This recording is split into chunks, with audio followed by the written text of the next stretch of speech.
J'ai un petit problème. OK, parfait. Alors, Luc, ce qui se passe à Minneapolis, l'indignation populaire, est-ce que selon toi, ça peut être le début de quelque chose, une contestation vraiment coast to coast aux États-Unis contre le régime de Trump? Parce que ça peut faire boule de neige, selon toi. Moi, je vois deux choses derrière ces manifestations-là. Je pense que ça peut faire boule de neige parce que c'est le genre d'événement dans lequel les gens réalisent que ce dont on parle depuis un certain temps déjà, ça se produit. Ça s'est produit ailleurs, mais ça vient de se produire de manière brutale et de manière choquante. Donc, est-ce que ça peut indigner des gens au point de se dire, ben oui, on a voté pour M. Trump pour la sécurité, mais si la sécurité, c'est ce que ICE fait à répétition depuis le début de l'année 2025, on n'est pas sûr que c'est ça qu'on veut. Et dans les sondages, l'opinion des Américains, elle est déjà dans ce sens-là. On en avait parlé en 2025, dans le cas de l'immigration, un point fort, hein, c'était une note très forte au bulletin de Donald Trump. Puis sur l'immigration, les gens disaient non, on n'imaginait pas que ce serait ça. On était même déçus sur ce point-là. Donc, ça peut être le début de soulèvement qu'on souhaite pacifique, parce que sinon, ça peut être le début de ce que certains dans l'entourage de Donald Trump espèrent. C'est-à-dire un chaos qui va les libérer finalement, ou libérer des forces contre les Américains sur le terrain. On l'avait souligné à l'époque, c'était anormal, mais je prends la peine de nous le ramener maintenant. Il avait dit, Donald Trump, devant 800 généraux, l'ennemi est intérieur aux États-Unis. Je vais peut-être vous appeler à lutter contre l'ennemi chez nous. On est en année électorale. Ce n'est pas banal. Et ça ne relève pas de la théorie du complot que de dire Donald Trump, il est très, très rapide à déployer les muscles, hein, la garde nationale, le ICE.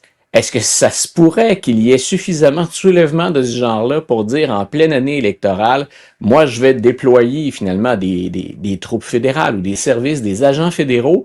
Moi, c'est une des avenues que je crains. Donc, il y a deux choses. Est-ce que ça peut convaincre un certain nombre d'individus que c'est bel et bien une dérive autoritaire à laquelle on assiste aux États-Unis? Je pense que malheureusement, des choses comme ça font Ben, qu'on réalise. C'est un choc qui est brutal. Et de l'autre côté, ben, on apporte de l'eau au moulin de Donald Trump si on se soulève et que ça ne se passe pas pacifiquement. Et les risques de dérapage, je pense qu'on l'a vu hier, c'est bien réel. écoute, j'ai vu la vidéo à de nombreuses Ouais, reprises et selon mon point de vue à moi, elle ne représentait aucune menace, la femme. Le policier n'était pas devant l'auto, là. Elle n'a pas foncé dedans, là. Il ouais. n'était pas devant le capot, il était sur le côté. Visiblement, la fille a pris panique. Et en plus, c'est une femme, une mère de famille, de trois enfants, elle est blanche et ça va compter là-dedans. Ça va compter. Tout à fait. Malheureusement, ça ne devrait Et pas compter, mais le fait qu'elle soit blanche, ça touche en maudit. La majorité des Américains, elle est chrétienne, je crois. Écoute, ouais. tu sais, c'est pas le genre de personne qui est habituellement embêtée par le gouvernement américain. Voilà, et hier en particulier, ce que ses voisins soulignaient, on est encore très tôt dans cette histoire-là, ce ne sont que des opinions, mais les gens disaient, et sa famille, elle n'a jamais été mêlée à des incidents comme ça, elle n'est pas reconnue pour ça, puis hier, ce qu'elle voulait, c'était aider les voisins.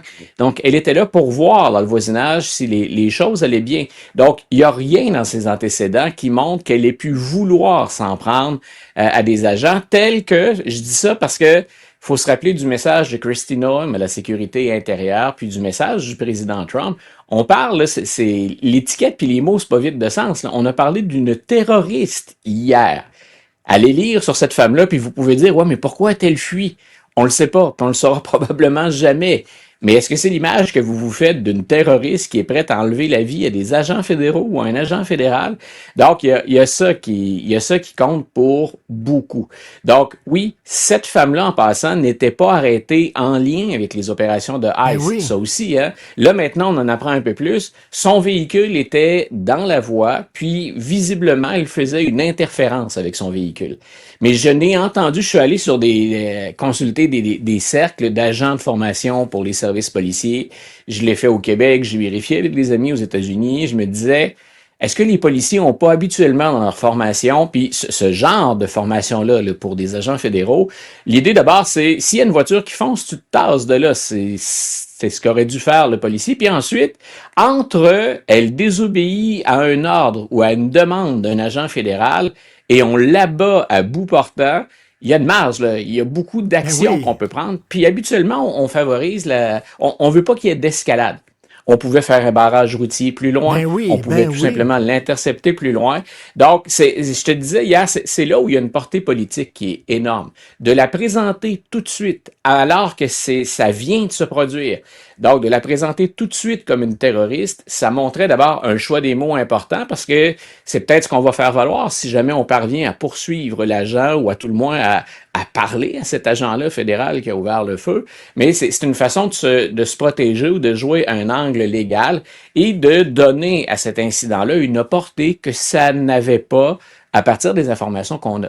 Donc, est-ce que la femme aurait dû s'arrêter? Dans un monde idéal, peut-être. En même temps, quand on voit que ICE procède à des abus de la force régulièrement, qu'on a arrêté et détenu des gens sans cause valable, est-ce qu'elle a peut-être tout simplement paniqué? C'est pas Mhm. impossible. C'est pas tout le monde dans la Ben vie de tous oui. les jours qui est prêt à confronter des agents fédéraux masqués en passant. C'est légal que ICE, on leur permette de porter ce genre de masque, mais c'est déconseillé par tout le monde, incluant le FBI de Donald Trump. Quand je dis de Donald Trump, c'est sous Donald Trump. On a dit ces gens-là devraient, comme les policiers, j'aimerais pas, moi, être intercepté à Québec ici par un policier qui serait masqué ou par des agents masqués. Ça se fait à visage découvert parce que j'ai rien à me reprocher. Je vois pas pourquoi on procéderait de la sorte. Donc, il y avait ça hier aussi. Qui nous dit qu'elle n'a pas tout simplement pris panique en se disant, il n'est pas question que ces gars-là, dont on sait qu'à répétition, ils ont abusé de la force, il n'est pas question que je me livre là maintenant. C'était peut-être un geste de panique pour éviter également l'agent fédéral. Écoute, en terminant rapidement, Oui, demain, peut-être une décision très importante oui. pour nous au Canada de la Cour suprême américaine.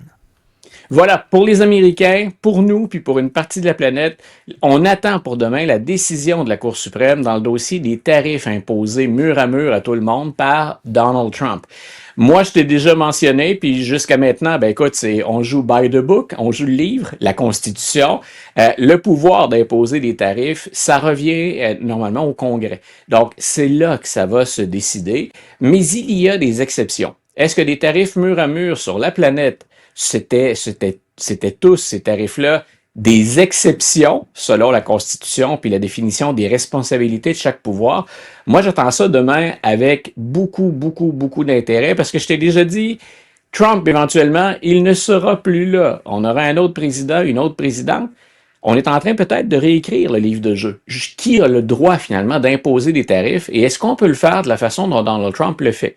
Puis ensuite, bien sûr, toutes les retombées pour les États-Unis, des retombées budgétaires, des retombées, les forces de l'ordre. ICE, par exemple, ou un budget militaire, il y a une partie de l'argent qui est pris pour payer ça qui vient des tarifs. Donc, ça change la donne pour Donald Trump, pour l'économie américaine et bien sûr pour tous ceux qui font affaire avec les États-Unis, dont soyons un peu égoïstes et concentrons-nous sur nos propres intérêts, dont nous. Donc, Mm, à mm. surveiller demain, fort probablement, il est bien possible que quand on se reparle demain, la décision a été rendue. Et un petit message à tous les Trumpistes crinqués qui nous écrivent parfois quand un Hein? gouvernement se présente comme un gouvernement de la loi et de l'ordre, sème le chaos et ne respecte pas les lois de son propre pays ni les lois internationales, on peut se poser des questions, quand même. On peut aimer le plan de match d'un président, mais quand il le fait en contournant la loi puis l'état de droit, c'est là où je débarque du train. Donc, complète le message que tu viens Je débarque du train en même temps. On va aller prendre une bière à la gare, OK? Voilà. Salut. À demain, Luc. Ben, Bye. ça.